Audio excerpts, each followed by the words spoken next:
Dictation शुरू होगी 5 second बाद। 5 4 3 2 1 स्टार्ट। अंततः 2021 में होने वाली जनगणना अब शुरू होने जा रही है। गोपनीयता के नए नियमों के साथ यह देश की पहली डिजिटल जनगणना होगी।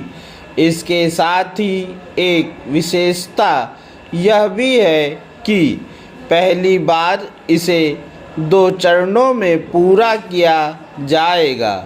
डिजिटल जनगणना का विशेष महत्व इसलिए और है क्योंकि यह संसाधनों के साथ समय की भी बचत करेगी। डिजिटल जनगणना प्रारंभिक कागज पत्रों के स्थान पर मोबाइल ऐप, वेब पोर्टल और वास्तविक समय की निगरानी का उपयोग करके की जाएगी। इससे एक तो जनगणना का विवरण तेजी के साथ एकत्रित होगा और दूसरे त्रुटियों को भी कम करने में सहायता मिलेगी। डिजिटल जनगणना होने के कारण ब्यौरा सीधे सर्वर पर पहुंचेगा, जिससे प्रक्रिया कहीं अधिक तेज एवं सटीक होगी। इस जनगणना की एक खासियत यह भी होगी कि लोग अपनी जानकारी स्वयं दर्ज कर सकेंगे। लोगों को यह काम निर्भीक ढंग से करना होगा क्योंकि जनगणना आयुक्त ने स्पष्ट किया है कि जनगणना के दौरान जुटाए गए विवरण को पूरी तरह गोपनीय रखा जाएगा। स्वतंत्रता के बाद होने जा रही 8वीं जनगणना की महत्ता केवल इसलिए नहीं है कि यह डिजिटल रूप होगी, बल्कि इसलिए भी है कि स्वतंत्र भारत में पहली बार जातियों का विवरण भी एकत्र किया जाएगा।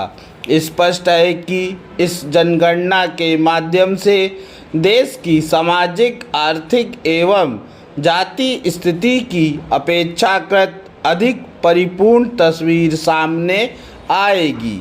लेकिन इसकी अनदेखी नहीं की जानी चाहिए कि जाति जनगणना एक ओर जहां विभिन्न जातियों के संख्या बल को सामने रखेगी, वहीं दूसरी ओर कई धारणाओं को ध्वस्त करने का भी काम करेगी, क्योंकि अलग अलग जाति समूह ने अपने संख्या बल अथवा अपनी आर्थिक सामाजिक स्थिति को लेकर अलग अलग दावे कर रखे हैं।